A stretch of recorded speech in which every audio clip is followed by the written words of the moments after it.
कभी कभी जिंदगी का सबसे मासूम सपना अचानक डरावने ख्वाब में बदल जाता है। भिवानी की 19 साल की मासूम टीचर मनीषा अपनी पढ़ाई और बच्चों को पढ़ाने के सपनों में डूबी हुई थी।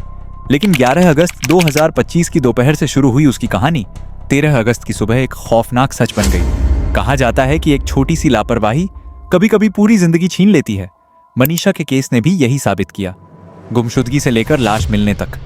और फिर पुलिस की लापरवाही पर उठे सवालों ने पूरे हरियाणा को हिला दिया।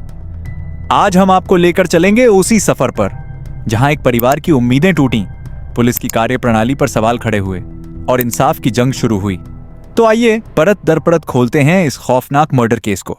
11 अगस्त 2025 सोमवार, मनीषा की जिंदगी का एक सामान्य दिन, लेकिन ये उसका आखिरी सामान्य दिन था। सुबह वह हमेशा की तरह भिवानी के प्राइवेट प्ले स्कूल पहुंची, छोटे बच्चों को पढ़ाया, खेलों में शामिल हुई और अपने मासूम चेहरे पर मुस्कान सजाए रही। दोपहर लगभग 2:30 बजे उसने अपने पिता को फोन किया। कहा कि वह नर्सिंग कॉलेज जा रही है एडमिशन के बारे में जानकारी लेने। उसने वादा किया, पापा मैं थोड़ी देर से घर आऊंगी। परिवार को लगा कि सब ठीक है, लेकिन किसे पता था कि यही मनीषा की आखिरी कॉल होगी। उसके बाद दिन ढलता गया, सूरज डूब गया, लेकिन मनीषा घर वापस नहीं लौटी।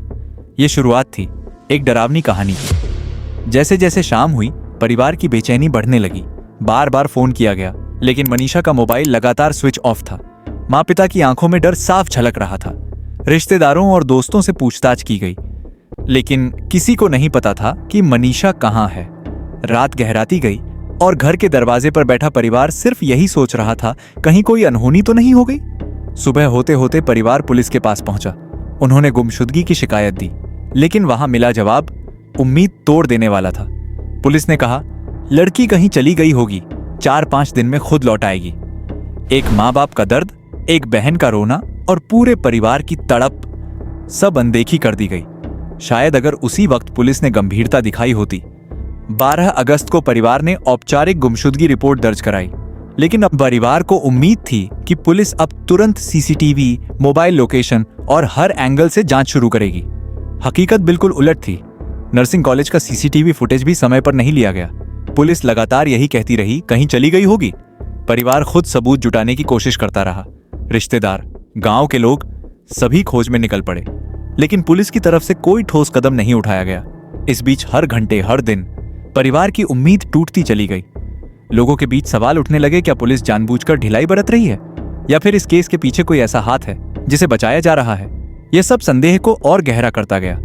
13 अगस्त 2025 की सुबह सिंघानी गांव के पास कैनाल किनारे कुछ लोगों ने अजीब दृश्य देखा। पानी में एक लाश पड़ी थी। लोगों ने पुलिस को सूचना दी। जब पुलिस पहुंची तो सामने आया खौफनाक सच। यह लाश मनीषा की थी। उसका गला बेरहमी से रेत दिया गया था। यह साफ था कि हत्या कहीं और की गई और शव यहां फेंक दिया गया। मोबाइल अभी भी गायब था। खबर जैसे ही घर पहुंची, पूरा परिवार सदमे में डूब गया। जिस बेटी को कल तक हंसते देखा था, आज वही बेबस और लहूलुहान मिली। गांव भर में मातम छा गया। हर किसी के दिल में सवाल था, इतनी मासूम लड़की की इतनी निर्मम हत्या आखिर किसने की और क्यों? पोस्टमार्टम के बाद पुलिस ने शव परिवार को सौंपना चाहा, लेकिन परिवार ने लेने से इनकार कर दिया। उन्होंने साफ कहा, जब तक हत्यारे पकड़े नहीं जाते, हम अंतिम संस्कार नहीं करेंगे। अस्पताल के बाहर विरोध प्रदर्शन शुरू हुआ। गांव वाले भी परिवार के साथ खड़े हो गए। लोगों ने पुलिस पर लापरवाही के आरोप लगाए। रोते बिलखते माता पिता की आवाज अब पूरे जिले में गूंजने लगी। सोशल मीडिया पर भी न्याय की मांग उठी। परिवार ने कहा, अगर पुलिस ने समय पर कार्रवाई की होती तो आज मनीषा जिंदा होती। यह आरोप सीधे पुलिस की कार्यप्रणाली पर था। एक ओर परिवार अपने जिगर के टुकड़े को खो चुका था और दूसरी ओर न्याय की उम्मीद के लिए संघर्ष कर रहा था। विरोध और दबाव बढ़ता गया। अंततः 16 अगस्त 2025 को हरियाणा के मुख्यमंत्री नायाब सिंह साइनी ने कड़ा कदम उठाया। भिवानी के एसपी मनबीर सिंह को तुरंत ट्रांसफर कर दिया गया। लोहारू थाने के एसएचओ और 5 पुलिसकर्मियों को निलंबित किया गया।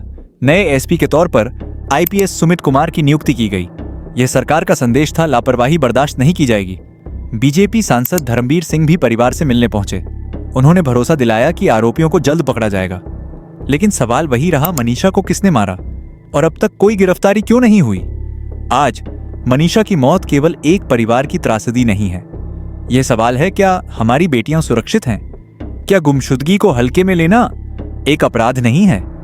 मोमबत्ती जलाकर न्याय की मांग करने वाले लोगों की भीड़ हर दिन बढ़ रही है, लेकिन असली इंसाफ तभी होगा जब मनीषा के हत्यारे सलाखों के पीछे होंगे।